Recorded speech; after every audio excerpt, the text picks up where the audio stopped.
players first, and then we'll finish with Coach Mulkey. Raise your hand, we'll get a mic. Jada, for you, in that second quarter especially, what was your mindset, especially with Flau'Jae and a couple other starters out of the game? Really, I just wanted to do whatever to help my team. As a freshman, it's kind of hard, kind of finding your role. But I've always been a leader, so just kind of trying to lead the players in the game, and as well as whoever else came in the game. This question could go for either one of you two, Flau'Jae or Jada. You guys held A&M to 31, a 31 point. You guys held them to 31% shooting from field goal. What did you guys think of your defensive effort as a team?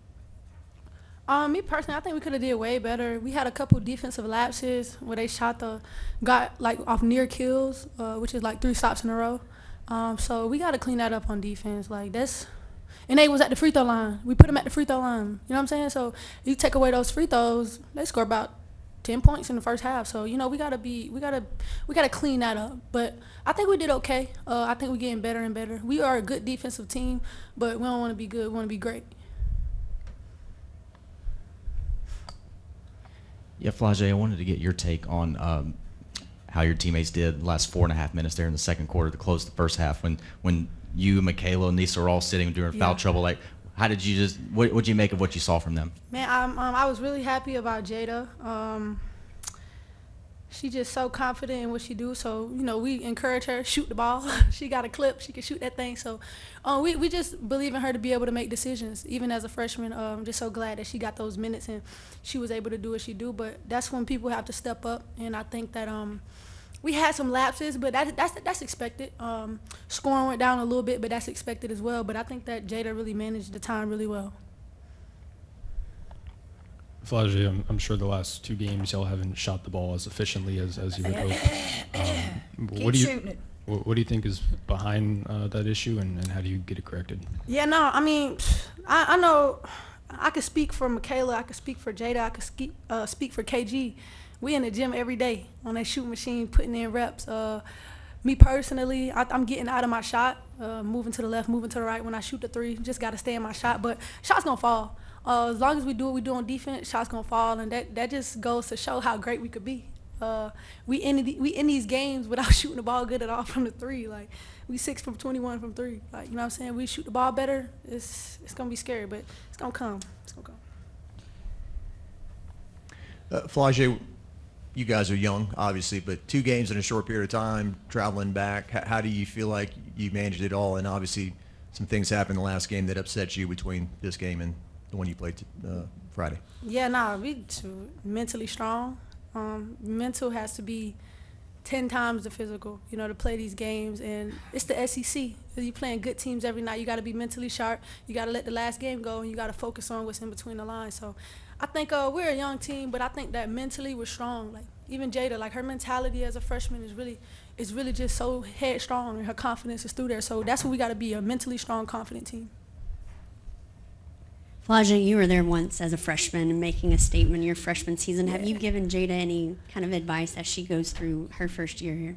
Yeah, no, I just tell her, stay confident in you, play your game. The coach is going to expect a lot from you, but college has a way of, like, making you fit in. Like, the special players fit in and stand out at the same time. So I think her, figuring out that balance is what she has to do. For me, my freshman year, I was just trying to make defensive plays to just stay on the floor, you know what I'm saying, until I learned anything. But Jada, as a point guard, she got to do more.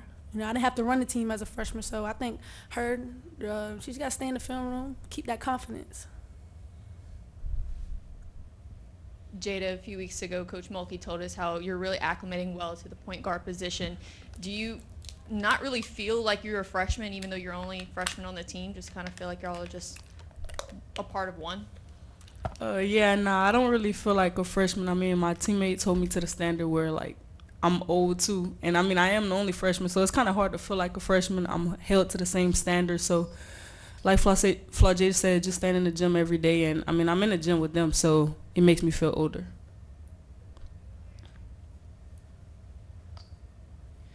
Jada, I guess from a mental aspect, I know what you did in high school. But how's the transition been? How has it been where, maybe one night you only see the floor for 5 minutes, and then tonight you're able to see the floor for a lot longer and you're able to be productive? How do you just sort of stay within yourself? It's definitely a mental battle, but just staying confident, staying in the gym. I mean, if you're in the gym, you're going to be confident in anything you do. So just kind of fighting that mental battle of just staying myself. I feel like just staying confident, and whenever I get the opportunity to just try to produce in the best way I can for my team. Flau'Jae, how did you all react to the South Carolina loss? Did it change anything about your mindset? Nah, I think that we watched film. First, we looked at the things that we did good. That's where you got to start. And for me, I was pissed. I'm a competitor, could barely sleep, but I was like, man, like all the things that we did good, we kind of like, all of those things are fixable. You know what I'm saying? Turnovers that we had, free throws, all of those things are fixable. So, it kind of gave me, it gave me a little chip, like, you know what I'm saying? Like, we didn't play our best, so we'll be all right. Got time for a couple more here with the players. Flau'Jae, going off that, did you see the improvements in this game against Texas A&M? From an execution standpoint, I think that we made adjustments better. We seen how they was guarding low stack. Coach said bring them up. We brought them up and we executed on different plays, and I think that was real mature of us in order to just get some things changed within the flow of the game. Like sometimes you kill the flow of the game with a timeout. So us being able to make that and execute, I thought that was big for our team. That's what we got to do more of. Jada, being a true freshman, it's not easy to be the leader and the point guard of this team, especially being the point guard. And under Coach Mulkey, she's a little bit harder on her point guards. Right. How's it been for you kind of trying to balance that of everything on your plate? Right. I'm a competitor. Anything Coach Mulkey tells me, I don't take it to heart. And it's hard. It's definitely hard for sure. But like I said, I'm just willing to get better, and anything I can do for my team, I'm willing to do it. All right, thanks, girls. Thank you.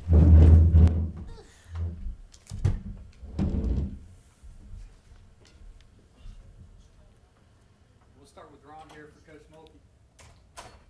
Yeah, Kim, knowing this game would kind of be like a battle of fatigue because of the travel and stuff, how do you think y'all kind of got through it? Y'all just kind of fought your way through it and kind of just bucket by bucket? Yeah, you just grind. How many times through the course of a season you got to grind? And we're in, 7, 8 games in? I don't know what we are. You're about halfway there. There's going to be games like this. This isn't going to be the only one. I'm glad we were home. Thought it was a great crowd today, alumni day. Just grind it out. Just grind it out. Yeah, Coach, building off the South Carolina game, defensively for y'all, 3 straight opponents held under 38%. What have you liked about the defensive growth? We've held them under 39.9. Well, certainly I like that, but we haven't shot the ball really good, so they've kind of held us too. We didn't shoot it good today. But I know y'all think coaches just say things a lot of times to be saying it.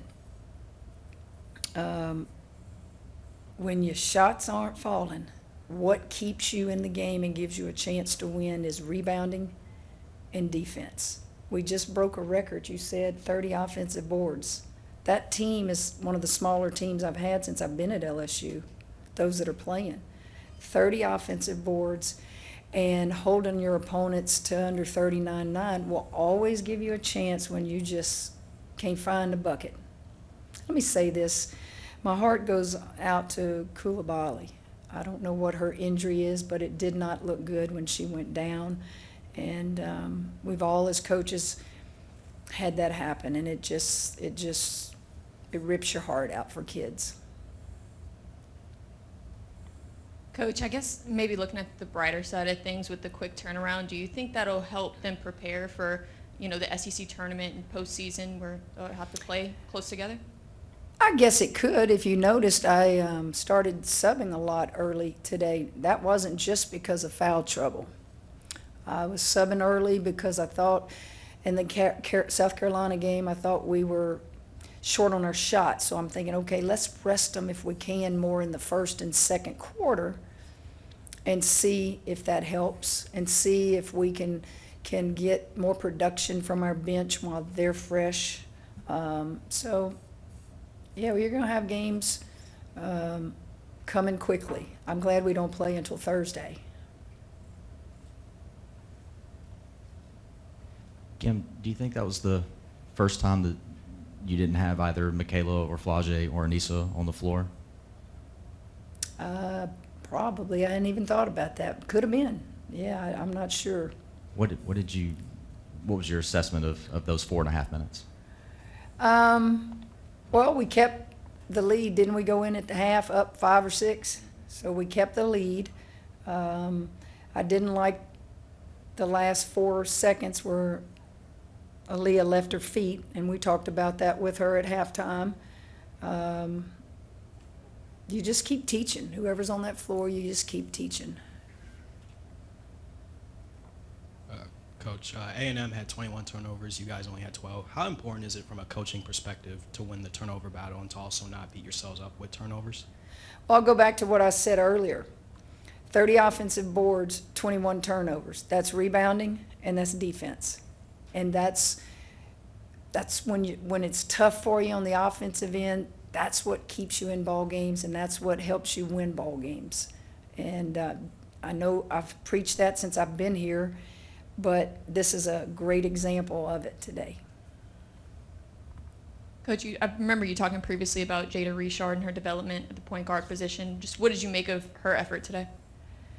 Jada can shoot the ball, and I thought when we were struggling for a perimeter shot to be made, I thought give her a chance, and she nailed them. She'll quickly tell you, Coach forgets about those shots I made, but she gonna remember those 2 turnovers I had that took me out of the game. But that's developing a point guard. Those were critical turnovers, and they scored, I think, on both of them. But if she doesn't give us a little punch offensively with making some shots, we probably wouldn't have had that lead. Coach, is there anything you all can do to maybe get the offense more efficient, get them some easier looks, and try to get that percentage up? We just keep playing. Just keep playing. You can do some quick hitters out of a timeout and things like that. But here's what's happening. People are scouting you. You've got coaches that are scouting and taking away a lot of the stuff you do. It's part of basketball. And then there'll be the playoffs will come around, and then it'll be, oh, it looks easier in the playoffs. Well, yeah, because we're grinding it out in the SEC. We're just pushing and shoving, and I got to go look and see if we foul that much. We got to fix that. That's a lot of free throws. 2 games in a row. Got time for a couple more in here, and I do have 2 notes on Anissa, too. She surpassed 1,000 career points at LSU, and she also jumped into the top 10 for the most rebounds in NCAA D1 history. Coach, I didn't ask her specifically about it, but South Carolina issued an apology today for the Flau'Jae Johnson and suspended their DJ for a game. Do you know anything about what was going on there, or your coaching? I do know what happened. I did not at the time. I found out and was approached about it after practice yesterday. And you have to remember, I don't know social media. So I had to be fully explained what took place and what was going on. And after hearing it, all I care about is Flau'Jae. All I care about is her family. What South Carolina does is South Carolina's doings. I love that kid. I cannot imagine her thoughts when it went down, but she's just so joyful. She is so wonderful for LSU and our game. And yeah, I love that child, and I love her parents, and yeah, that's my comment on it.